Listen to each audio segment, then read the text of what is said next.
Jagatsinghpur एरसमा block ढिंकिया panchayat चिलोचनपुर grammar दलित साहि एक चोरी घटना सामना को आसी। विलंबित राति रे जड़े गरीब परिवार घर सुना रूपा गहना सह नगद टंका चोरी होईछि। एही घटना स्थानीय अंचल में चांचल्य सृष्टि करिछि। 24 तारिख रविवार विलंबित राति रे प्रफुल्ल जेना घरे केही नथिबार सुजोग नै एही लूट होइतिला।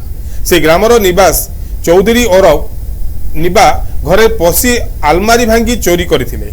एही समय प्रफुल्ल झील रीता राणी जेना चोरों को देखि पार्टी करथिले। धरा पड़िबा भय अभियुक्त निवास एक धारुआ अस्त्र देखाई रीता को भयभीत कर सेठारु खसी पड़ाइथिला। घटना को नहीं परिवार पक्षर स्थानीय अभयचांदपुर थाना एक लिखित अभियोग करा जायछि। पुलिस संधानी कुकुर सहायतार घटनास्थल को जाई तदंत आरंभ करिछि। तेबे घटना को किछि दिन बीती जाइतिले मध्य एपर्यंत अभियुक्त को गिरफ्त करा जाय नहीं।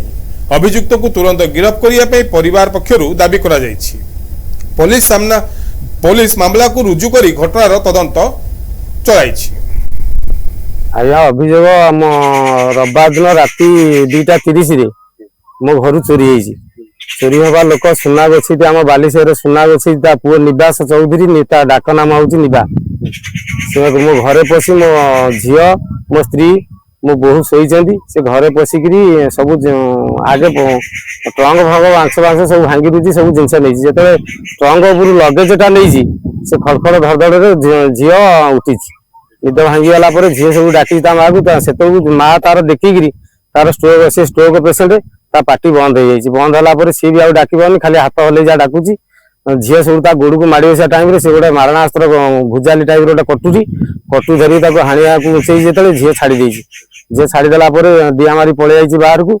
झील ता पछरे ता माँ 2 जन चलिकी आसिकी घर जाके बारी जाके जाइछंती तेणिक गले जाइना डर मारी काले हाणी हुणी पके कौन कर से मो कति फोन कर कांद बाड़ी करी मो पाखु फोन कर दाबी कर सार मोर न्याय दरकार आसामी धरा पड़ू मो न्याय दरकार मो जिनस मिल जाऊ।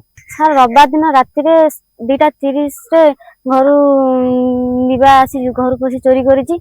से जीवा समय मु ताकू देखिछि। देखिया परे मु जाई ता गोड़ धरछि से हाथे जो कटुटा धरतला मो पुरु जेते उठेला मु छाड़ देली ताकू भय रे छाड़ देली। छाड़ी सारा पर छुआ देई पे समस्त उठले बो उठले उठी सारी बोर मोर बाहर को आसला बेलू से बाहर ये 2 जन ठिया होते ता सागर किए दौड़ा दौड़ी साड़ू पलि गले बिला आड़ पलि गले। मुझे आसी जा देखिली भय घर पलैला बापा फोन फान कर जनइली।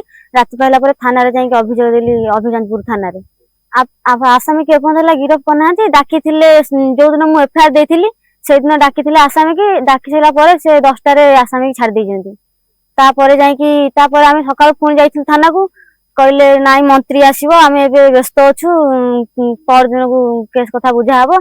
पुणी परदिन गलु कहले आम तो आसामी की डाकीचु आसिले कथबार्ता हम 9टा राति जाए बसिलु थाना बसिलु आसामी की आसिलेनी। आसामी की पुणी आम ए जो जाइलु थाना को आसामी की डकाला चिन्हा देले कहले ए पिला घर पसी चोरी करथिला। कहले आज्ञा हाँ ए पिला चोरी करथिला। एई सब कथा कहि साला परे भी थाना वाला किछि एक्शन नौ नाहंती किछि सुनु नाहंती कथा। दाबी या करछन्ती कि आसामी जते घरे पसथिला संधानी कुकुर आसी देखिछन्ती माने कन्फर्म अछन्ती थाना वाला कि एई चोर बोली किंतु ता परे भी किछि एक्शन नौ नाहंती।